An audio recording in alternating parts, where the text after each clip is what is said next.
Okay, so basically I wanted to make this into two separate drawers because unfortunately for this particular brand I was only able to get a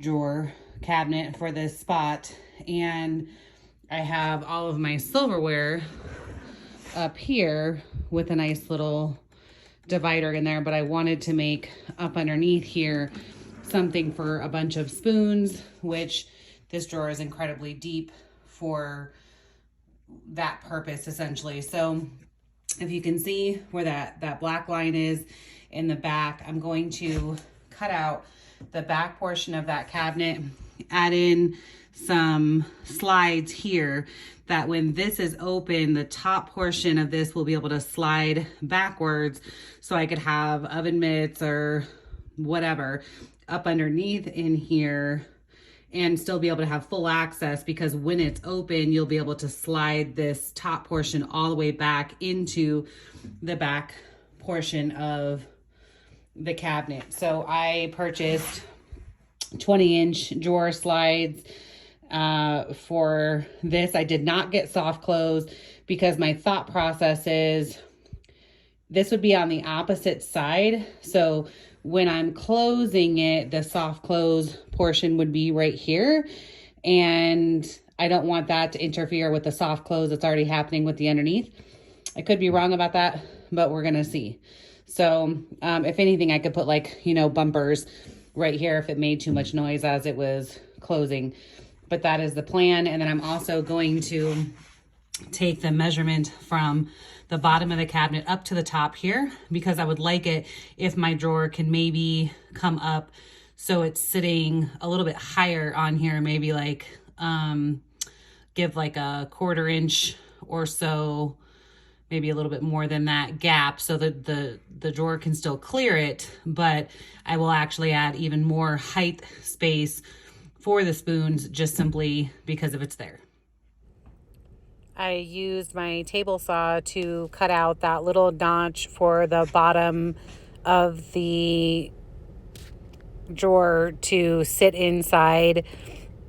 It has a 1/4 inch and then a 1/4 inch slot for the bottom, and then the rest of the cabinet to make sure that it had a good, healthy glue space. Okay, so the way that I lined this up is once I got the drawer pushed all the way as forward as I could on both sides, I took a pencil and went in here and just kind of traced where this end piece would be. And you really want to make sure that you go from like the top to the top of that middle portion that's going to pull out, to make sure I knew how far that was going to pull out. And then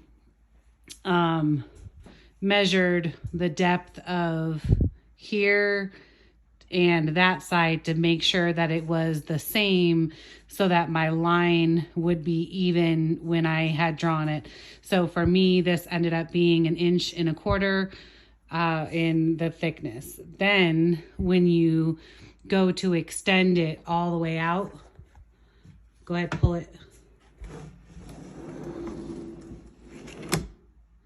Okay, this part rests a little bit right in here. This is nothing that I had intended at all when I did this, but if you look, that little mark is still there. So it gave me a place to line up, and I screwed this one in first and made sure then, I guess, once this one is in, then the rest of them can line up well.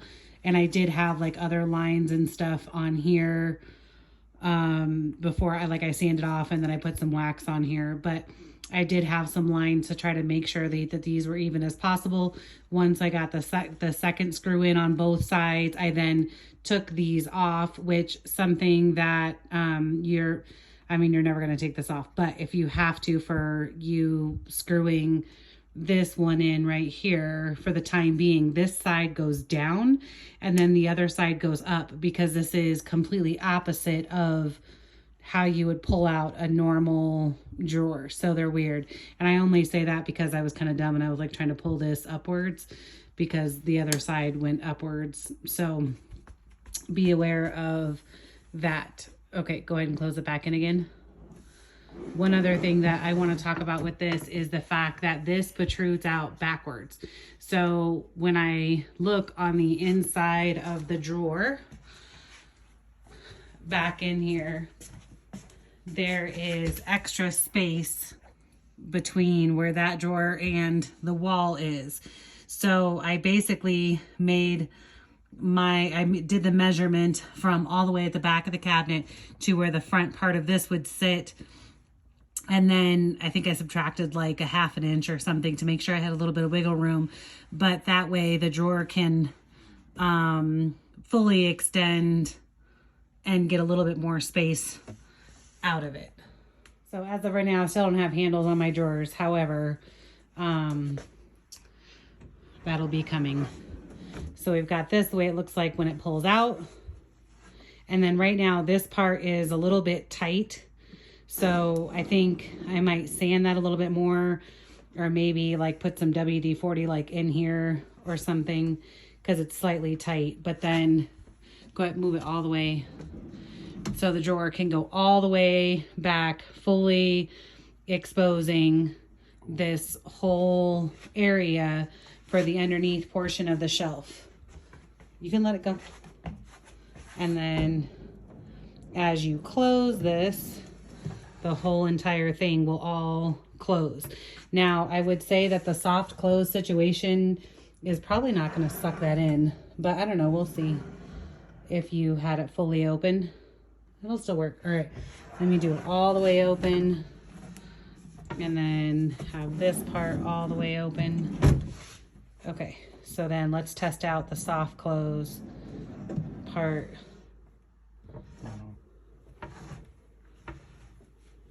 Okay, so I would say that is a no. If it is all the way opened, or if it is all the way backwards, it's not going to do the soft close. But if it is in its normal position, then it will soft close just fine.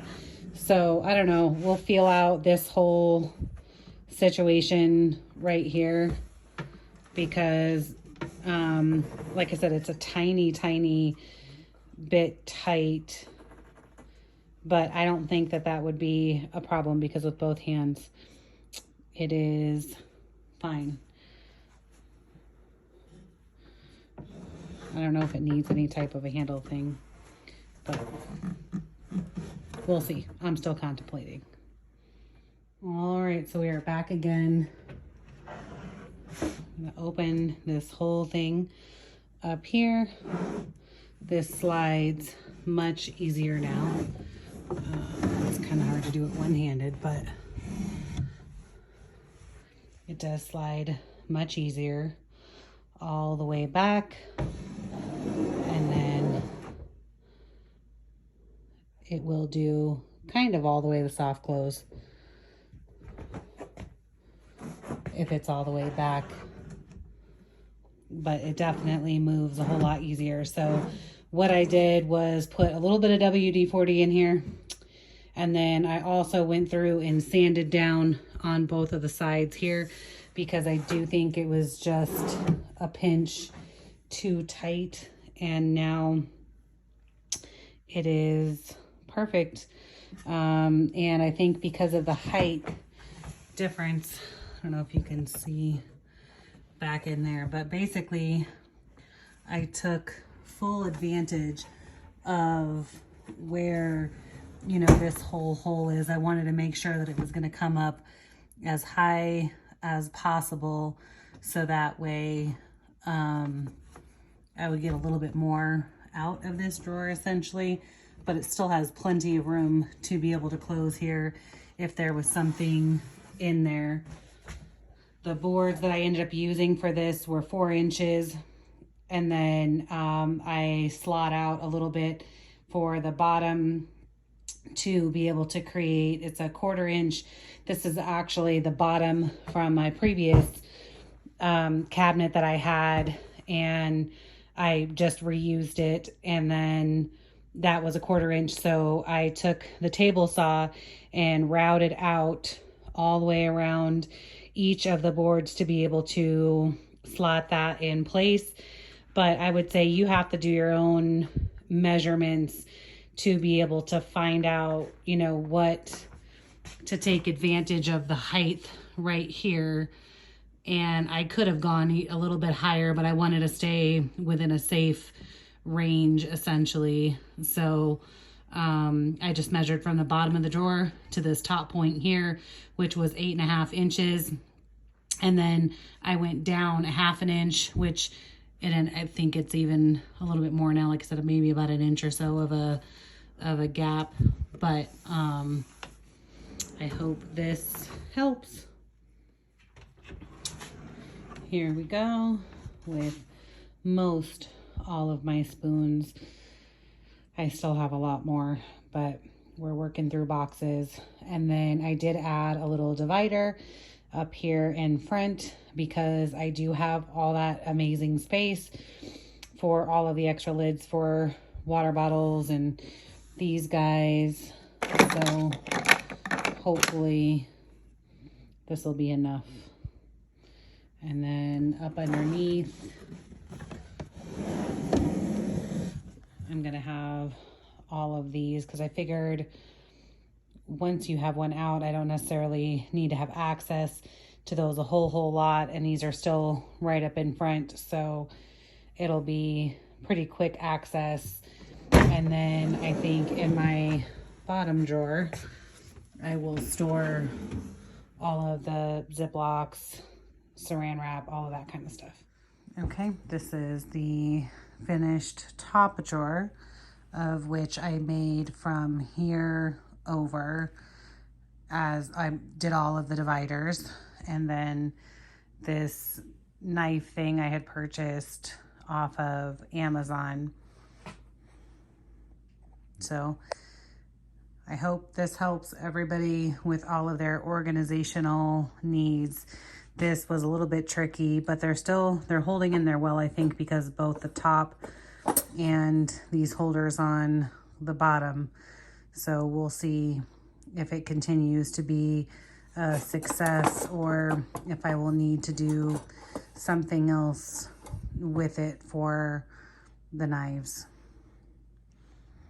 Happy organizing.